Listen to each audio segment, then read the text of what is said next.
Eso es importantísimo y vale la pena. También otra suerte de Bogotá.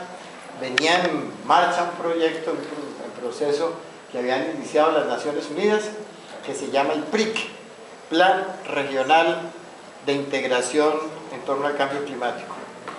Ese plan regional había avanzado muchísimo, y como ocurre con estos proyectos de Naciones Unidas, pues lo que hemos hecho es que Bogotá adoptó el plan y lo metió dentro del plan de desarrollo. Entonces el PRIC hoy en día forma parte fundamental de nuestro plan de desarrollo. El PRIC tiene una ventaja, y es que en la mesa de concertación y de toma de decisiones del PRIC, para generar información, genera información, pero hay una junta directiva. Esa junta directiva está compuesta por el alcalde de Bogotá, quien lo preside, por el gobernador de Cundinamarca, quien tiene asiento, por el gobernador del Meta y el gobernador de Boyacá, y por las autoridades ambientales, la CAR, Corpo Orinoquia, Corpo, todas las corporaciones, Corpo Boyacá, etc. Sus representantes están ahí, está ahí Parques Nacionales, naturalmente, como parte de esa junta.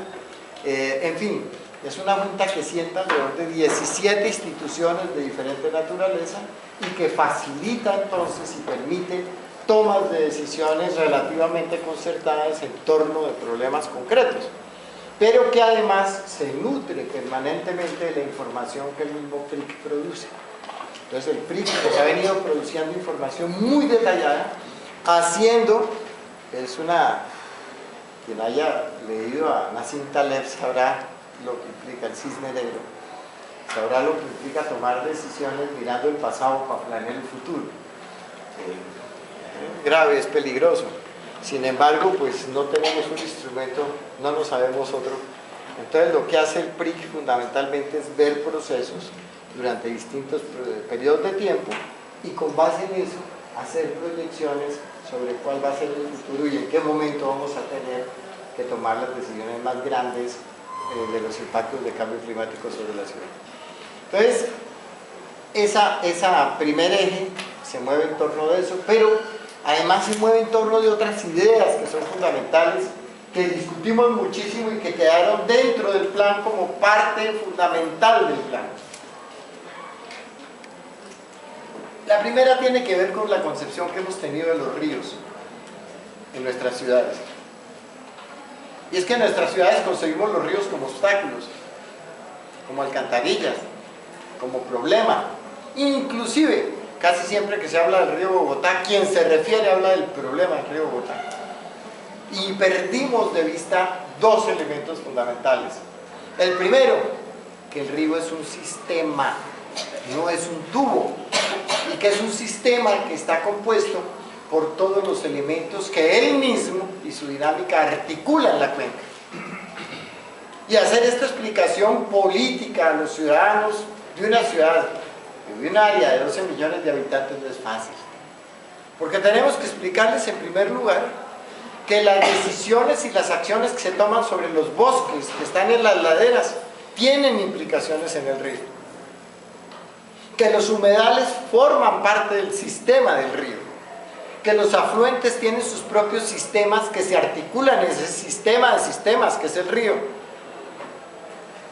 Y que las acciones que tomemos en cualquier parte terminan teniendo efectos en el río. Pero tuvimos también que empezar a explicarles otra cosa que parece de perogrullo, pero que es fundamental. El tamaño del río y la capacidad que tiene el río para arrastrar determinado volumen de agua no es casual.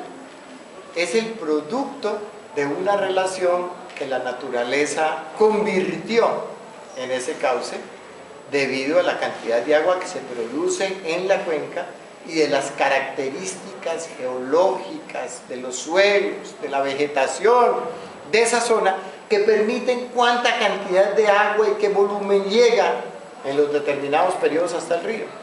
Y eso es lo que determina el tamaño del río y su profundidad y su capacidad volumétrica. Y eso es lo que determina también la localización de los humedales que crea la naturaleza.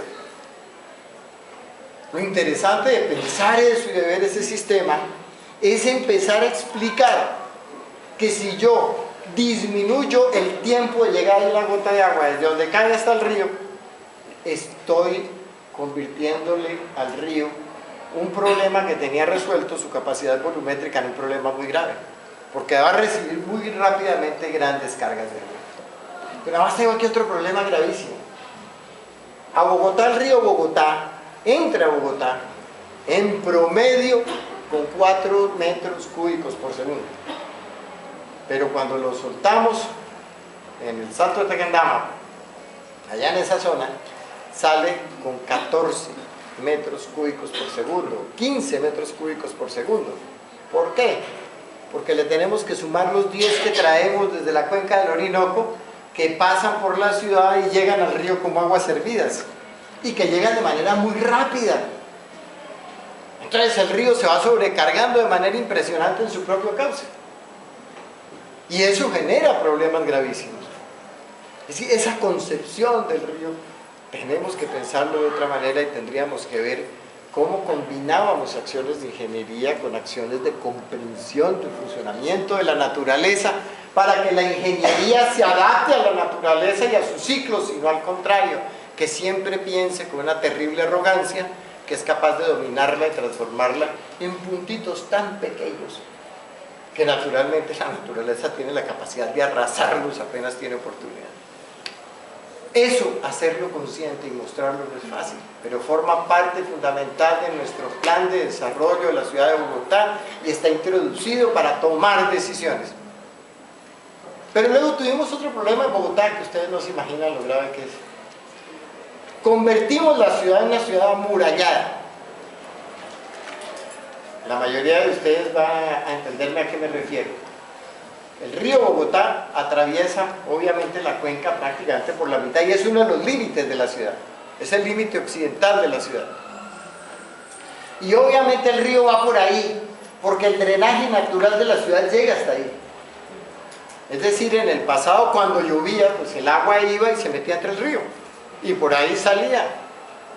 Se demoraba un tiempo en llegar, los suelos captaban una parte, de manera que llegaba mucho menos del agua que llovía al río específicamente. Pero a partir de 1979 80, los gobernantes de Bogotá tomaron una decisión terrible, y fue la decisión de crecer sobre el río.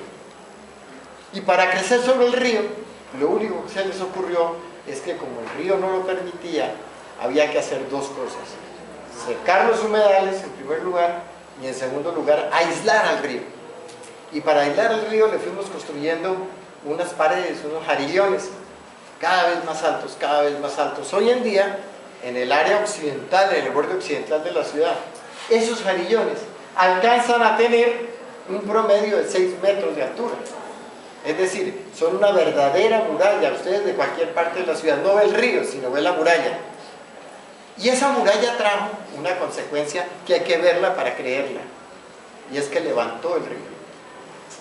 Usted pone la muralla, el río arrastra todo el tiempo sedimentos, los sedimentos se van depositando en la parte baja, pero cuando usted levanta la muralla, el río va subiendo, va subiendo, va subiendo, pierde velocidad, con lo cual pierde posibilidad de oxigenación, hasta que llega a puntos prácticamente muertos. Nosotros tenemos parte del río que duran secas, una parte, usted se asoma y ve barro, no ve agua, y cuando empieza a llover nuevamente usted no ve que el río se mueva, es tan lento, tan lento, tan lento, porque lo levantamos. Pero ¿cuál es el otro problema gravísimo de eso? Que como la lluvia no supo, como el drenaje de la ciudad, de aguas lluvias, no estoy hablando de aguas servidas, no se enteró de este tema, entonces el drenaje llega hasta el río, y cuando llega al río se encuentra con dos problemas: primero, que hay una pared, y segundo, que el agua no se puede trepar a meterse entre el río. Entonces los ingenieros otra vez buscaron una solución y pusimos a lo largo del río estaciones elevadoras que nos cuestan, que son unas estaciones que son unos tornillos gigantescos que toman el agua que llega de todo el drenaje hasta ese jarillón y la levantan para subirla al río. Y eso lo hicimos tanto en los afluentes, en el río Tunjuelo, como en el río Bogotá, a lo largo del río Bogotá. ¿Ustedes se imaginan lo que pasa cuando una de esas bombas falla? Naturalmente. Si el problema no es si el río se desborda, que sería gravísimo donde se rompa un jarillón, que ya ocurrió una vez, y pues tenía unas imágenes para mostrarles. Alguien de Bogotá, hace 2 años, rompió el Jarillón en uno de los municipios para que se inundara, el río se tirara para el otro lado y no se metiera en la ciudad. Pero si llega a meter en la ciudad, se metería en una zona donde viven 2 millones de personas. Y hubiera sido terrible, el río sube muy rápido, en menos de una hora usted tiene 1 metro de agua y usted está dormido, eso que siempre ocurre de noche, por alguna rarísima razón. Entonces usted está dormido, cuando usted menos piensa tiene el agua en la cama, lo despierta el agua. Y salir de ahí, ¿saben lo que significa? Es una tragedia, ¿cuánta gente muere en eso? Cuando es poquita, mueren muchas personas en la salida. Imagínense ustedes 2 millones de personas huyendo del agua en unas condiciones. Ese tipo de decisiones de política son las que nosotros afrontamos cuando hablamos de la recuperación de los espacios del agua. ¿Qué vamos a hacer con eso? ¿Cómo hacemos para poder recuperar las condiciones del río y para disminuir todos estos problemas? ¿Qué hacemos para relocalizar una población que está ubicada en áreas de riesgo y que sabemos que está en áreas de riesgo? Ustedes no me van a creer 2 cosas. La primera, en todos los decretos expedidos desde el año de 1980 hasta hoy para permitir la localización de nuevas urbanizaciones, de nuevos asentamientos humanos en esa zona occidental de la ciudad, siempre hay un artículo. Generalmente es el artículo 8 del decreto. Simplemente copy-paste. Ese artículo dice lo siguiente, se lo juro que me lo aprendí. Ese artículo dice: los habitantes que se asienten en este plan parcial deben ser concientizados sobre el hecho de que tienen un riesgo entre el 10 y el 65% de inundarse en los próximos 10 años y deberán ser conscientes de que deben responder por su integridad personal y la de sus bienes. Eso dice, se lo prometo, en el primer parágrafo del artículo 8 de todos los decretos que permiten la ubicación de poblaciones cerca del río en la ciudad de Bogotá. Y cuando nos quejamos, y yo digo que eso es terrible y es ridículo, uno de los que escribió el parágrafo, que es un señor muy famoso entre ustedes, me dice: pero si eso está en todas las ciudades del mundo, eso dice en todas las ciudades del mundo. ¿Y qué me importa si dice en todas las ciudades del mundo? A mí me parece que es loco. Y que no podemos estarle diciendo a la gente: le voy a dar una casa allá, le voy a construir un urbanismo y le voy a meter un montón de cosas. Pero usted sabe que en los 10 próximos años tiene un 65% de posibilidad de que se inunda.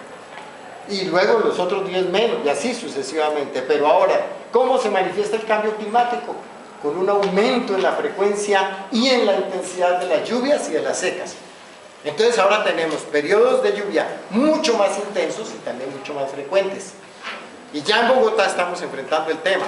Estamos teniendo que en épocas en que generalmente no nos inundábamos, se nos están inundando los barrios. Entonces, eso era lo que nosotros queríamos plantear cuando hablábamos desde la perspectiva ambiental de la recuperación de los espacios del agua. Pero, ¿cuánta gente vive ahí? ¿Qué vamos a hacer?